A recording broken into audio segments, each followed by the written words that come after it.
The story of Phaethon begins at the Sun Palace. The Sun Palace was a radiant place that shone with gold, gleamed with ivory, and sparkled with jewels. Everything about it was brilliant. It was always high noon there. Darkness and night were unknown. Few mortals could even stand the brilliancy of the light, although few ever found their way up there. Phaethon was a young boy, mortal on his mother's side, who was told that the sun god was his father. He was constantly made fun of at school for believing this, so his mother told him to go find out for himself. Phaethon began making the journey to the Sun Palace, and often having to stop and clear his eyes because of the dazzling light.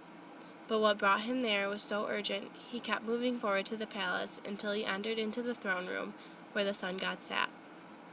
There, he was forced to halt. He could bear no more. Because nothing escapes the eyes of the sun, he saw the boy instantly and asked him very kindly, "What brought you here?" Phaethon answered, "I have come to find out if you are my father or not. My mother said you were, but the boys at school laugh when I tell them I am your son. They will not believe me. I told my mother, and she said I'd go and better ask you." The sun god smiled and took off his crown of burning light so Phaethon could easily look at him, and told him that what his mother Clement said was right. He was indeed his son, and for proof, he swore by the river of Styx, the river of oath of the gods that could not be broken, to grant him any wish he desires.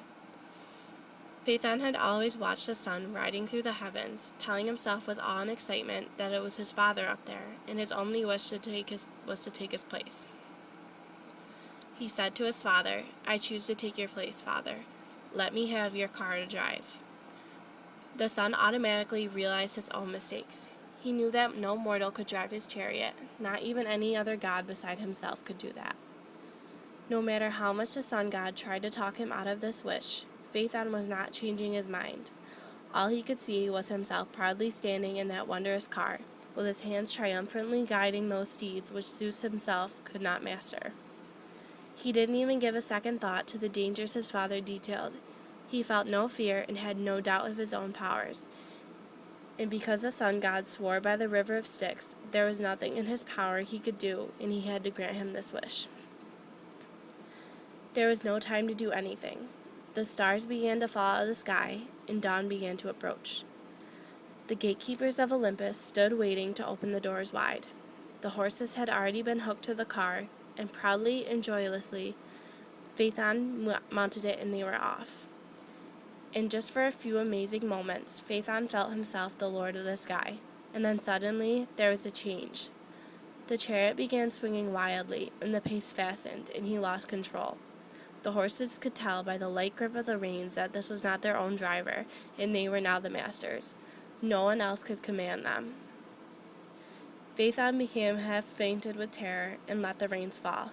The horses soared up to the very top of the sky, and then, plunging head first down, they set the world on fire. The highest mountains were first to burn, Ida and Helicon. Phaethon could handle no more and begged for death. Mother Earth cried up to the gods.